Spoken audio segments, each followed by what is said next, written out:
tribo, kapag na mali ng duro, budaya may lumiliko. Piyesta niya'y kung sumipot, panyong ito'y iaabot. Kalakip ang puso't loob ng kanyang tunay na lingkod. Si Tenyong ay mabibighani sa rikit ng pagkagawa. Mga kulay na sutla, asul, puti at pula.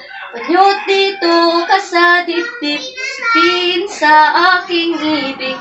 Na ako'y nagpapahatid, isang matunog na halik. Ang karayong kumiduro, ang daliri na titibo. Kusingan niyo si Julia, pati pa niyo'y sinisinta.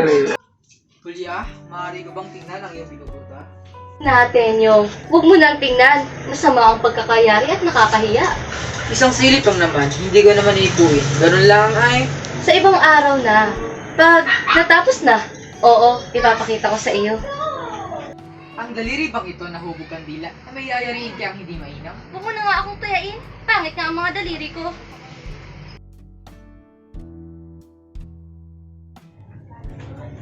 Bakit, Tenyo? Napagod ka ba? Masama ka palang mapagod. Masakit sa iyo. Nagalit tuloy. Nalulunod pala ito sa isang tabong tubig. Anong lalim ng puntong hininga, lalo ko pang gagalitin.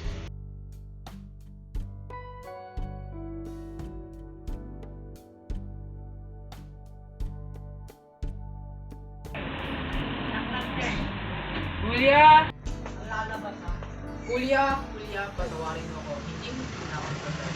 Masakit sa akin ang magalit ka sa iyo. Laking bagay. Malakas, hindi ko ang tuwa. Dahil pangalan ko ang pinunta ko sa panyo. Hindi ha, nagkakamali ka. Hindi mo ngalan iyan. At kung hindi sa akin, kanino nga? Sa amo, iaali ko sa kanya ngayong kaarawan ng Pasko. Kung sa amo mo sa demonyo, bakit ang letteran dito ay A, Enye, at Epe? Oo nga, sapagkat ang A ay amo, ang N ay natin, at ang F ay fraile. Kung sa amo mo sa demonyo, laking kalipustahan, huwag na ukabangitin ang pangalang iyan sa harapan ko dahil mabilis kumapanting ang tenga ko dyan. Nakaganti na rin ako.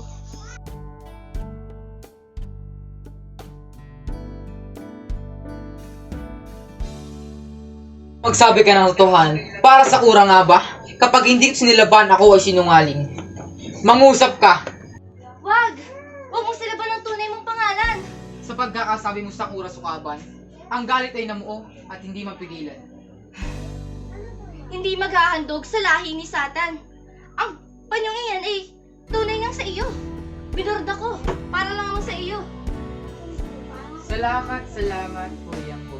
O tenyong ng puso. O tenyong ng buhay ko. Julia, saan mo iniligay ang baro kong makato?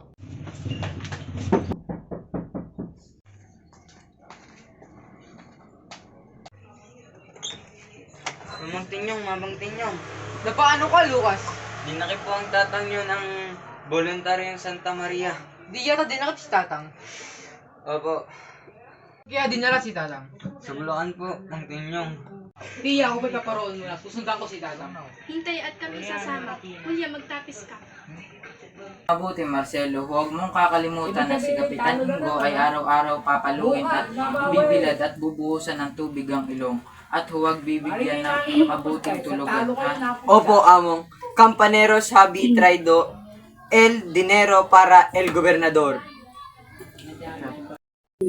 Hemos traído. Marcelo, dahil dito si Kapitan Ingo, Hindi po makakalakad eh. dahil dito pati ang papag, Tonto.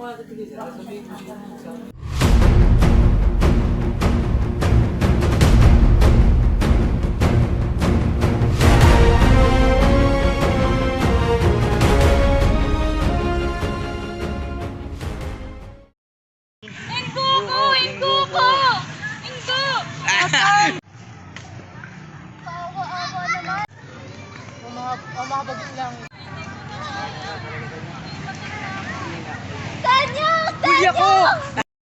Diya't at matitiis na inilisanin mo sa kahapis-hapis na anyo. Di ba nalalaman mong walang ibang makakaaliw sa kanya kundi ikaw? At sa madamdam niyang puso, walang ibang lunas kundi ikaw. Alam kong bukal sa iyong loob na kakalingayin mo sila ng parang panginoon. At bakit ka ako mag-aalala? Oo nga, Tenyo. Ngunit hindi kaila sa iyo na ang maililinggap ng isang lalaking kamukha mo ay hindi maititingin ng babaeng gaya ko. Tenyo, huwag ka nang umalis. Julia, hindi maaari sapagkat hinihintay na ako ng aking mga kapatid.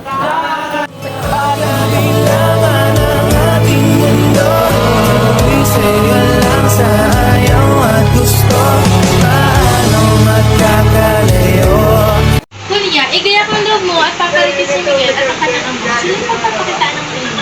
Kung pumarito man po sila, eh di kausapin mo po. Bakit mo naman yung kasagutin? Wala po. Hindi naman pangit.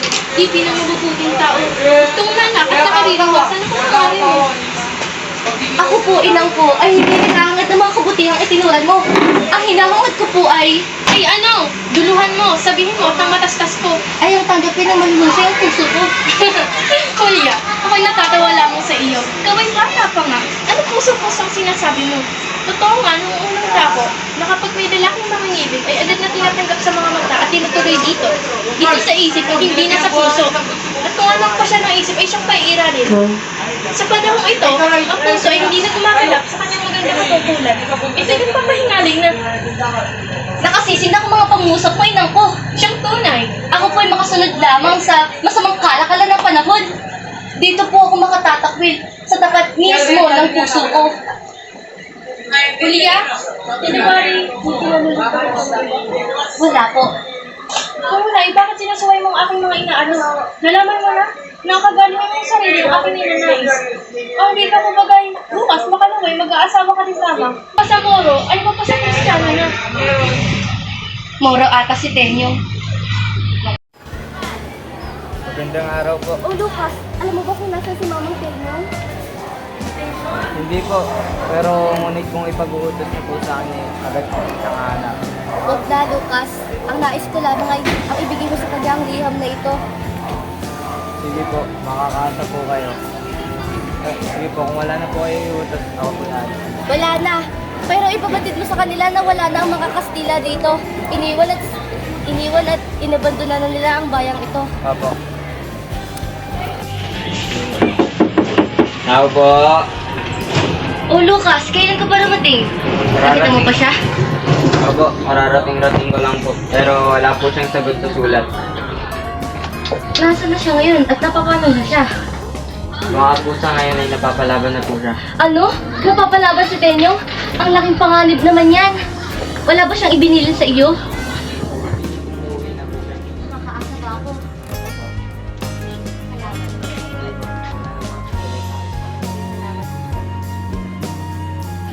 Salamat at ngayon napapanood ko na liwanag ni Bebo.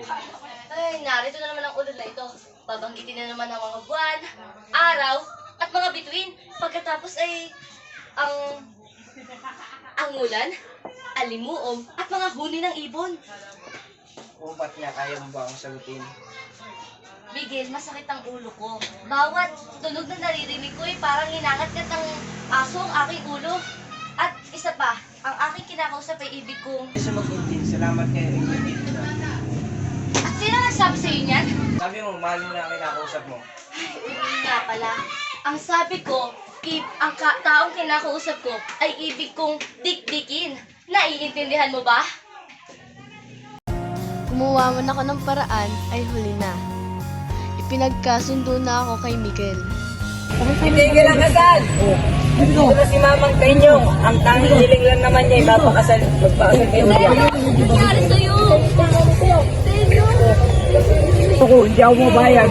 Kaya ano na, mamamatay na rin naman yan. Sige, mag-asawa na kayo. Walang sugat? Walang